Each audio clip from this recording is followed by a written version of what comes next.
Halo semuanya, jumpa lagi dengan saya Yuli Agnesia, masih pada topik equation atau persamaan diferensial order 1. Namun di sini kita akan melanjutkan pada chapter 2.6, yakni exact equation and integrating factors. Nah, pembahasan kita kali ini itu adalah ada dua topik sebenarnya, yaitu exact equation dan integrating factors. Nah, pertama kita akan bahas dulu mengenai exact equation. Nah, di sini ada bentuk ODE fungsi mx, y ditambah fungsi nx, y dikali y aksen sama dengan 0. Nah, ini adalah sebuah ODE order 1 gitu ya.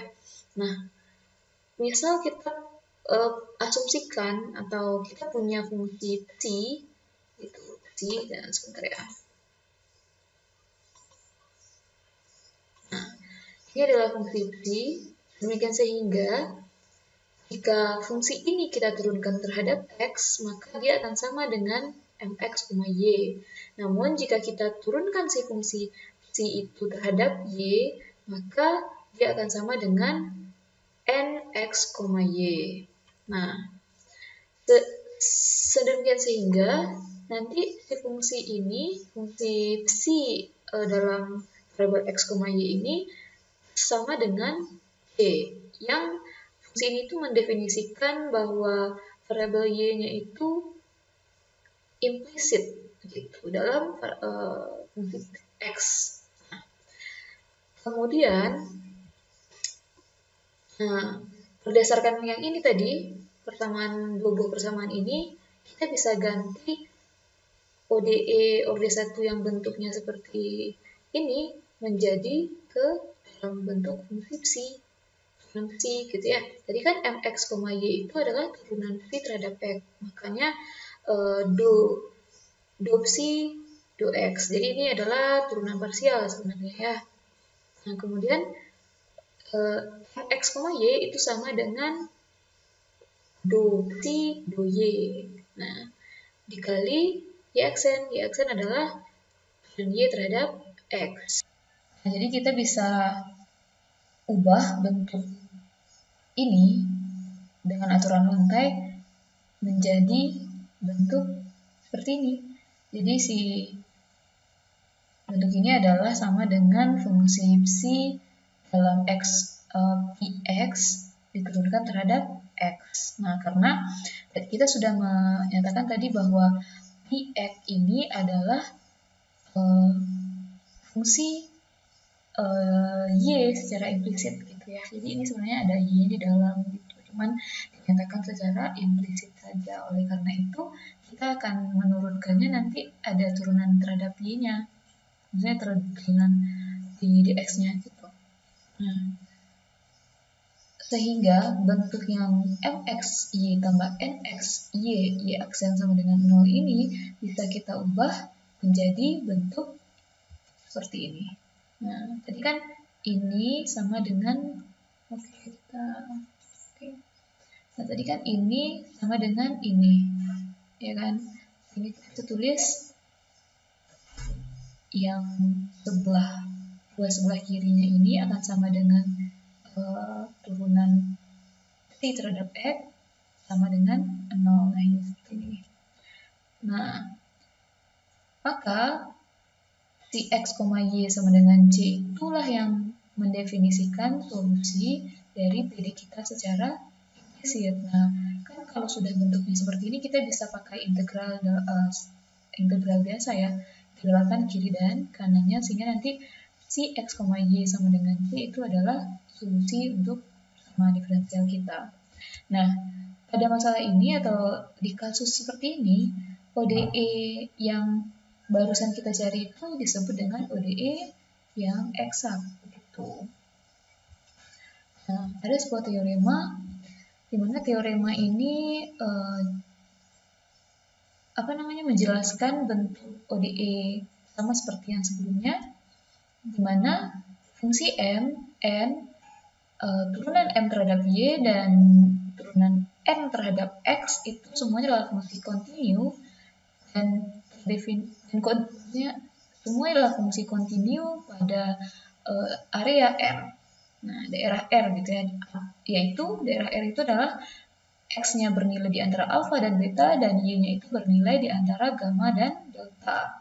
Maka persamaan satu ini itu disebut juga dengan persamaan diferensial eksak jika dan hanya jika turunan M terhadap Y sama dengan turunan M terhadap X. Jadi, kalau dia memenuhi bentuk ini, maka si persamaan kita, ODE kita yang ini itu adalah ODE yang eksak.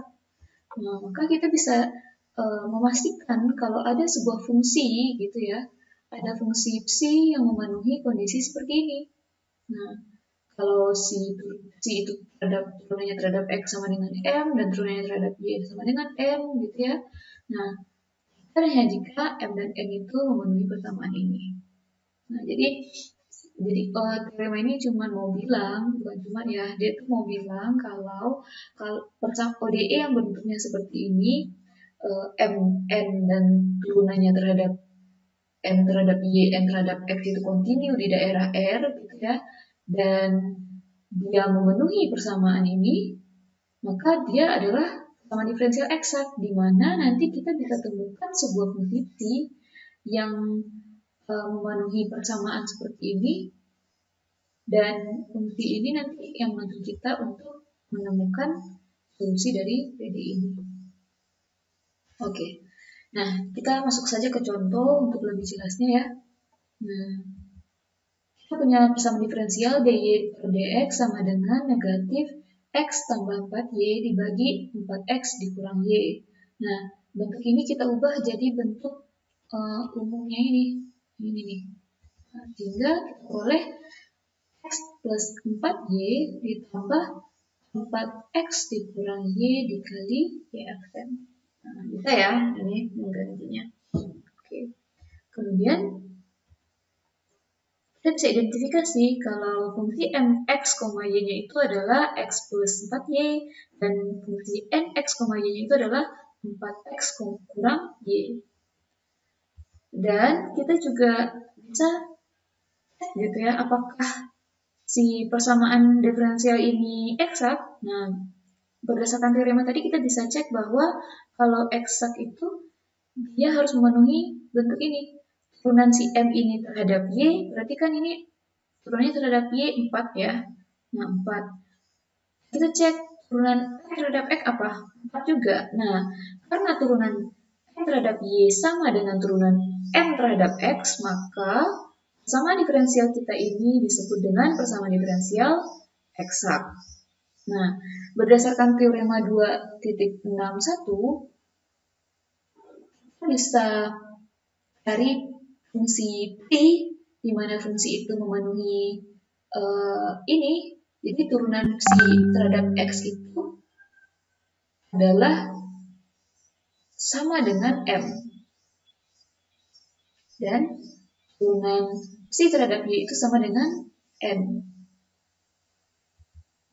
Maka kalau kita ingin mencari psi-nya saja, berarti kita bisa pakai dua persamaan ini. Sebenarnya boleh yang ini saja dulu, atau boleh yang ini. Jadi boleh pakai yang kiri, boleh pakai yang kanan gitu ya. Nah, untuk sekarang kita coba dulu pakai yang kiri. Nah, kita pakai mengintegralkan persamaan yang ini nih. Nah, jadi ketika kita mengintegralkan turunan psi terhadap X, kita boleh psi X, Y.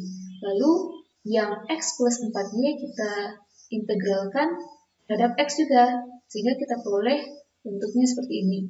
Setengah X kuadrat ditambah 4XY ditambah YY. Nah, di sini ada konstanta yang di dalam fungsi Y gitu ya. Karena kan ini kita mengintegralkan terhadap X. Sehingga yang si 4Y ini, yang Y ini kita anggap sebagai konstanta. Dan konstantanya di sini juga berupa fungsi terhadap Y.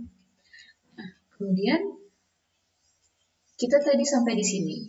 Nah, setelah kita memperoleh fungsi psi-nya ini dari hasil integral yang kiri, nanti kita akan memakai persamaan yang kanan ini untuk mencari CY-nya. Nah, persamaan yang kanan kan membutuhkan turunan psi terhadap Y, gitu ya. Nah, maka si yang barusan kita cari tadi itu kita turunkan terhadap Y. Nah, jadi yang ini kita turunkan terhadap Y. Nah, nanti turunannya terhadap Y yang ini kita samakan dengan 4X kurang Y. Nah, ini kan tadi kita punya nih, terhadap Y itu adalah 4X kurang Y. Nah, kita samakan dengan mencari turunan si psi yang sudah kita temukan tadi. Turunkan ini terhadap Y. Berarti ini 0, lalu 4XY turunkan terhadap Y adalah 4X. Nah, ini 4X-nya. Lalu turunan Y atau fungsi CY terhadap Y adalah C aksen Y. Nah, kemudian kita peroleh persamaan ini. 4X kurang Y sama dengan 4X tambah C aksen Y. Sehingga nanti kita akan memperoleh ini 4X dan 4X ini saling meniadakan ya. Jadi kita peroleh C aksen Y-nya ini sama dengan negatif Y. Nah, ini. Lalu, kalau kita ingin mencari KY-nya aja, atau fungsi K dalam Y, kita bisa mengintegralkan kedua ruas. Nah, setelah kita integralkan, kita akan memperoleh Y-nya itu adalah setengah negatif setengah Y kuadrat ditambah K. Nah, karena kita sudah memperoleh CY-nya, maka kita bisa menemukan fungsi psi dalam bisa menemukan fungsi psi-nya ini dengan bentuk seperti ini nih. Kita salin lagi, tadi fungsi kita adalah setengah E kuadrat ditambah 4XY. Nah, untuk C-nya kita ganti dengan ini, yaitu negatif setengah Y kuadrat tambah K. Nah, dengan teorema 2.61, nah, solusi yang diberikan itu adalah implisit dengan bentuk seperti ini. Jadi, tadi kan di teorema kita disampaikan bahwa si X, Y-nya itu sama dengan Y yang mendefinisikan solusi secara implisit gitu ya. Maka bentuk yang ini, nah, bentuk si psi-nya ini kita samakan dengan konstanta, sehingga nanti konstantanya bisa kita ganti dalam Y. Nah, ini sebenarnya ini setelah melakukan penyederhanaan ya. Ini kan masih ada setengah, tambah 4 gitu ya. Dikurang setengah. Jadi koefisien-koefisiennya ini nanti bisa kita kalikan dengan 2. Jadi semua ruasnya bisa kita kali 2 sehingga nanti ini bisa jadi X kuadrat saja, ini jadi 8XY, ini jadi Y kuadrat, dan nanti si konstanta-konstantanya ini bisa kita gabungkan jadi konstanta baru yaitu Y. Nah, ini ada contoh yang kedua. Sebenarnya sama aja ya caranya, cuman ini bentuknya dalam trigonometri. Nah, kita identifikasi dulu mana yang M, mana yang N. Nah, M itu adalah suku yang tidak ada Y aksennya. Oke, berarti MXY adalah Y cos X ditambah 2X dikali epsilon atau E pangkat Y gitu ya. Nah, sedangkan N adalah koefisien dari Y aksen, yaitu sin X ditambah X kuadrat dikali E pangkat Y dikurang 1. Nah, lebih dahulu kita harus cek dulu apakah si persamaan diferensial kita ini eksak atau tidak untuk mencari solusinya begitu ya. Nah, kalau dia eksak, otomatis kita bisa cari solusinya menggunakan teorema 2.6 tadi, 2.61. Nah, kita cek. Nah, tadi untuk menceknya kita harus menyamakan atau menemukan bentuk turunan M terhadap Y itu harus sama dengan turunan N terhadap X. Nah, kita cek turunan M terhadap Y itu adalah, nah, ini kan Y cos X berarti turunannya adalah cos X saja.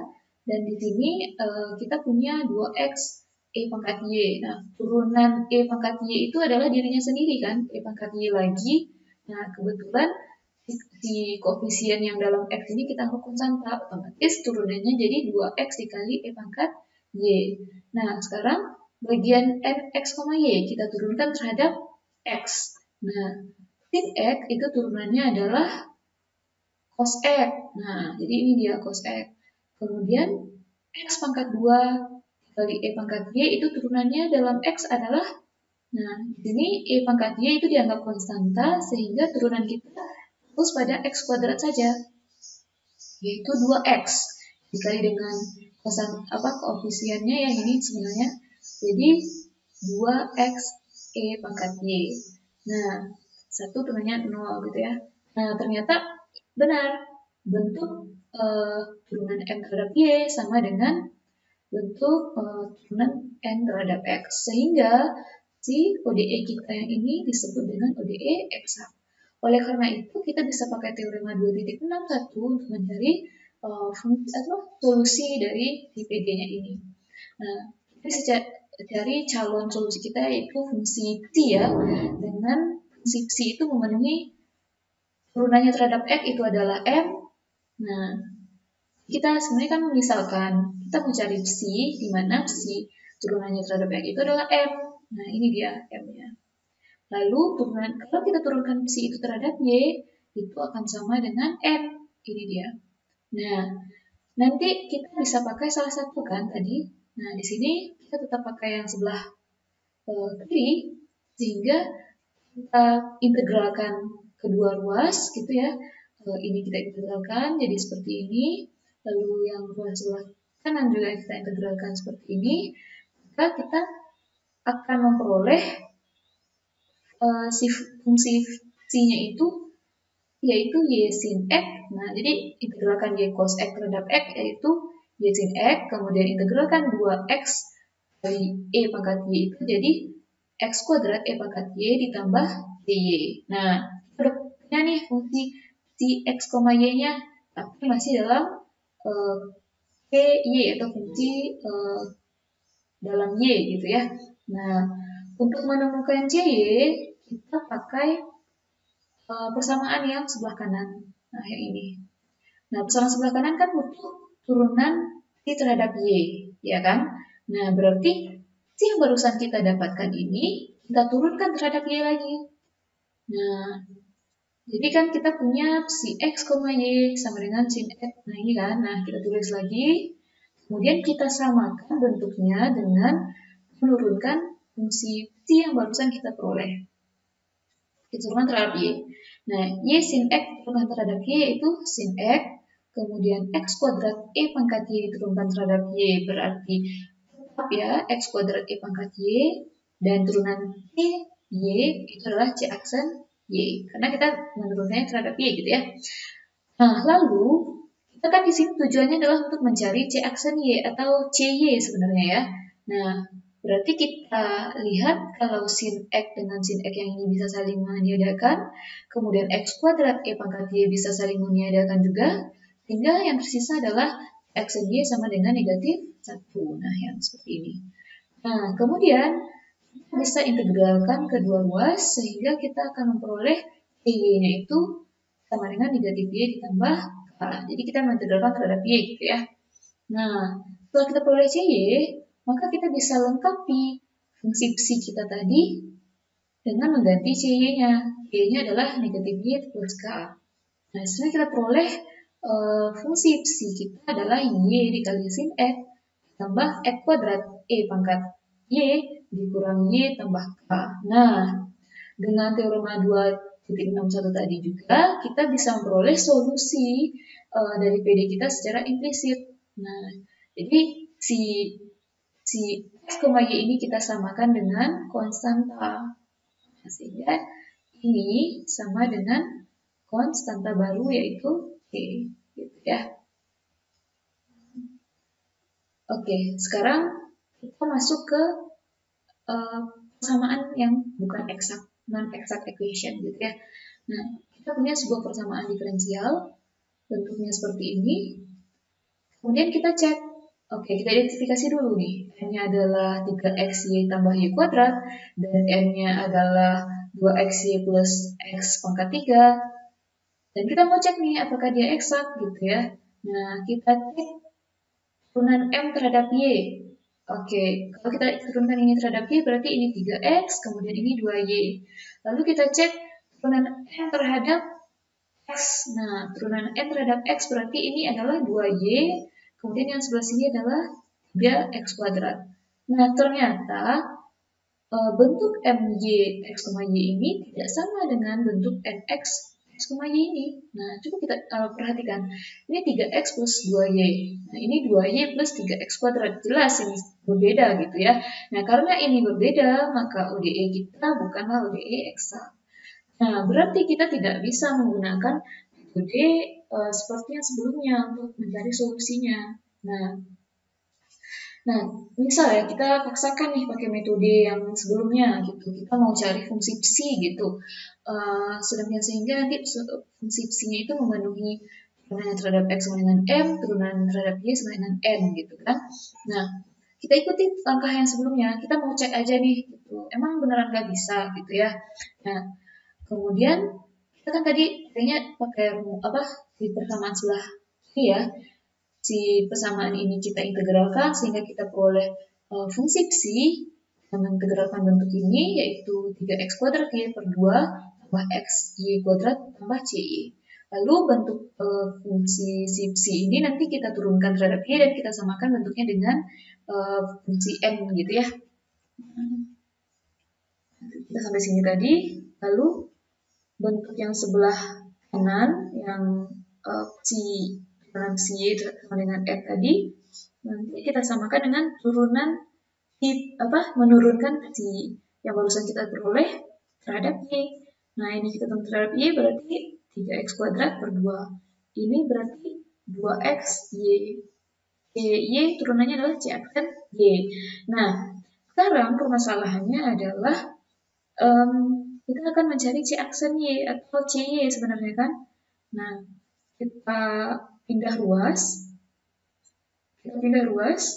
Ya, nanti kita memperoleh c aksen y-nya itu adalah x pangkat 3 dikurang 3 kuadrat per 2. Nah, kita tadi mengasumsikan bahwa cy-nya itu adalah fungsi c di dalam y. Tapi sekarang kita peroleh fungsi c-nya itu di dalam x gitu. Nah, hal ini sudah menyalahi ini sudah tidak benar gitu. Nah, sehingga nanti kalau kita mau memaksakan gitu untuk mencari c-nya, fungsi cy-nya, kita kan mau integralkan nih. Nanti kita akan memperoleh fungsi cy itu dalam variabel x, y. Nah, ini sudah tidak benar. Nah, maka tidak ada fungsi p yang memenuhi PD kita kesimpulannya karena harusnya c ini adalah fungsi y, ternyata dia fungsi x, y. Jadi, kalaupun kita paksakan bentuk PD tadi menggunakan metode mencari solusi untuk PD eksak, tetap kita tidak bisa temukan karena ada langkah yang tidak dipenuhinya gitu. Nah, namun kalau misalnya ya solusinya tetap kita paksakan nih, oke, ya udah kita pakai cy-nya ini adalah x pangkat 3y dikurang 3x kuadrat y per 2 gitu. Kita substitusi lagi ke p-nya gitu. Apa yang akan terjadi? Nah, kita akan memperoleh p-nya itu bentuknya seperti ini kan. Pada akhirnya nanti solusi dari PD-nya itu bentuknya seperti ini gitu. Setelah kita substitusi c-nya ke dalam bentuk ini dan kita samakan dengan konstanta, maka nanti solusi kita peroleh seperti ini. Gitu ya. Nah, namun ini bukan solusi. Kalau kita masih mau mencek gitu ya, ini bukan solusi. Kenapa?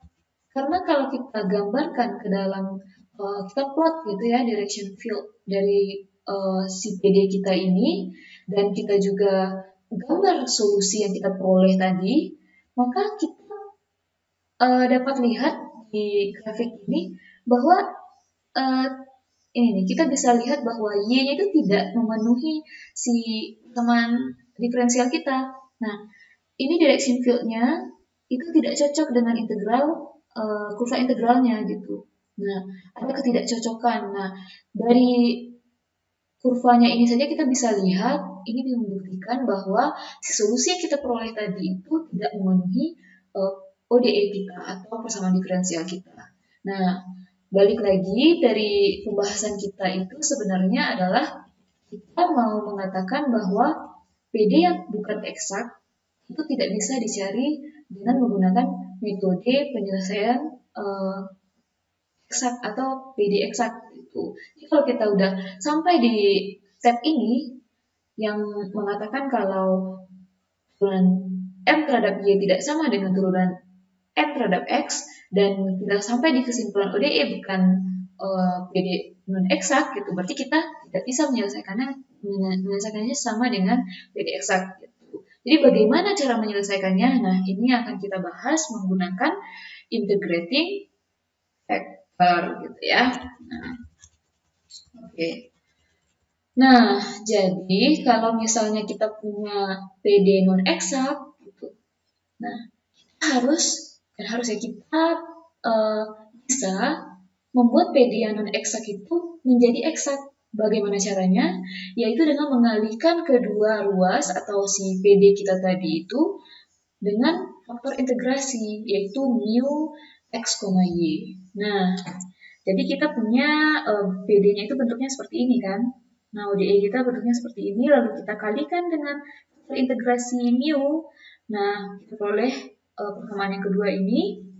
Kemudian persamaan ini akan menjadi eksak gitu ya, jika kita harus punya dulu syaratnya, yaitu turunan dari suku ini terhadap Y harus sama dengan turunan suku kedua ini atau koefisien dari suku kedua ini terhadap X.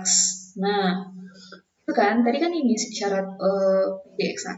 Nah, berarti kita harus pilih mu-nya sebenarnya. Bagaimana mu kita itu bentuknya seperti apa supaya ODE kita ini eksak gitu. Nah, ya dia harus memenuhi bentuk seperti ini tadi kan. Nah, coba kita uraikan. Turunan mu dikali n terhadap y itu bisa kita cari menggunakan turunan rantai gitu ya. Bukan rantai.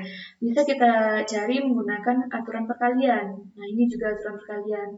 Mu kali m itu sama dengan m dikali turunan mu terhadap y dikurang. Nah, ini dia sudah langsung ini ya, kayak ini langsung dipisahkan gitu. Sebenarnya kan ini harus satu dulu. Mu terhadap y, turunan mu terhadap y dikali m. Nah, ini dia. Terus turunan m terhadap y dikali mu. Nah, ini dia. Turunan m terhadap y dikali mu.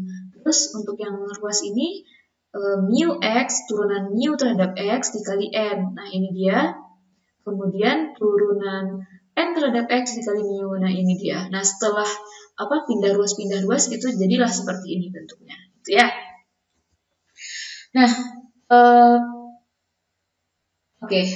Persamaan diferensial parsial kita ini nanti kalau kita cari solusinya itu bentuknya bakalan susah gitu ya, bentuknya rumit gitu. Nah, jika mu-nya itu ambil, kita asumsikan dalam fungsi x saja, jadi kita nggak mungkin menyelesaikan ini bukan nggak mungkin ya.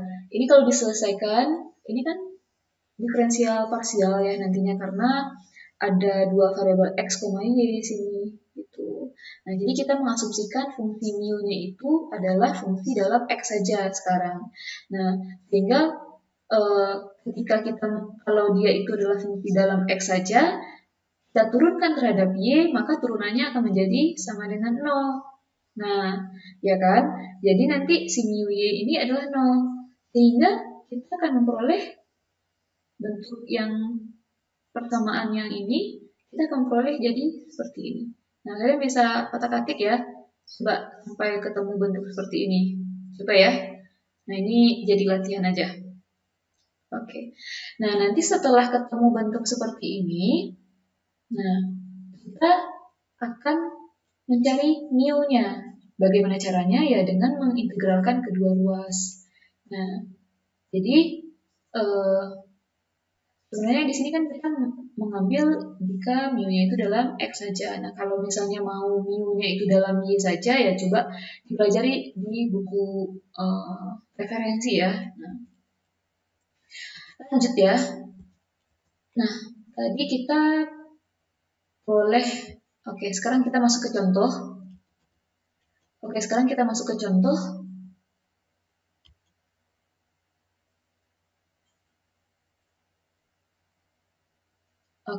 Nah, dari sini kita akan memperoleh nilai mu-nya. Nah, sehingga ketika kita sudah memperoleh mu-nya, Ingat ya, mu-nya itu nanti fungsi dalam X. Setelah kita peroleh mu-nya, kita bisa masukkan atau kalikan ke persamaan diferensial kita, dan otomatis persamaan diferensial kita langsung menjadi persamaan diferensial eksak. Sehingga nanti dia bisa dicari solusinya menggunakan metode eksak tadi, gitu. Nah, ini contoh ya. Nah, kita punya sebuah persamaan diferensial dan kita cari faktor integrasinya. Nah, jadi kita punya persamaan kalau turunan mu terhadap x itu adalah turunan fungsi n terhadap y dikurang turunan fungsi n terhadap x dibagi n dikali mu, begitu ya. Nah, kita sebenarnya ini harus dicari sesuatu nih. Turunan m terhadap y, berarti ini adalah 3x ditambah 2y, gitu kan. Nah, kemudian turunan n terhadap x, berarti apa? Ini kan, 2x ditambah y. Nah, lalu kita kurangkan, lalu kita bagi dengan fungsi n. Fungsi n-nya adalah x kuadrat tambah xy. Lalu kita kali dengan mu. Nah, lanjut. Selanjutnya apa? Lalu kita akan mengintegralkan untuk mendapatkan mu. Nah, kita perolehlah setelah mengotak-atik yang bentuk yang ini, bentuk pecahan ini gitu ya, kita peroleh ternyata turunan mu terhadap x itu adalah mu per x gitu. Jadi ini tuh sebenarnya super x gitu ya. Kemudian kita integralkan kedua ruas, diperoleh mu x adalah x gitu. Nah, kalau kalian masih ragu kenapa ini bisa jadi gini ya, nah coba diuraikan ya, diuraikan. Nah, ini jadi oke, latihan lagi, harus dicari ini sendiri-sendiri ya. Nah, kemudian kita kalikan nih faktor integrasi yang kita peroleh ini ke persamaan kita yang di awal, persamaan PD kita yang di awal, sehingga kita akan memperoleh bentuknya seperti ini nih. Ini kita kali x jadi 3x kuadrat y, lalu y kuadrat kita kali x jadi xy kuadrat, lalu ini juga menjadi x pangkat 3, kemudian ini x kuadrat y, gitu ya. Lalu bentuk ini bentuknya sudah jadi bentuk PD eksak, dimana solusinya nanti akan menjadi solusi yang diberikan secara implisit. Nah, bentuk solusinya akan seperti ini. Nah, sebagai latihan, kalian harus coba ya dicari proses penemuan solusi ini menggunakan metode eksak yang sebelumnya. Jadi ini kan sudah bentuk PD eksak nih ceritanya. Nah, untuk menemukan solusi yang ini, x pangkat 3 kali y plus setengah x kuadrat y kuadrat ini dengan y ini. Nah, ini kan melalui sebuah proses pencarian solusi seperti yang sudah dijelaskan sebelumnya. Nah, coba dicari dan dicek apakah benar solusi yang ditemukan nanti seperti ini. Ini jadi latihan ya. Oke, kita lanjutkan. Oh, ternyata udah habis. Oke, untuk referensi lebih sebelumnya atau mau membaca lebih dalam lagi mengenai PD eksak dan integrating factor bisa di buku referensi ini ya. Oke, sekian pembahasan untuk sesi ini. Terima kasih atas perhatiannya dan selamat belajar.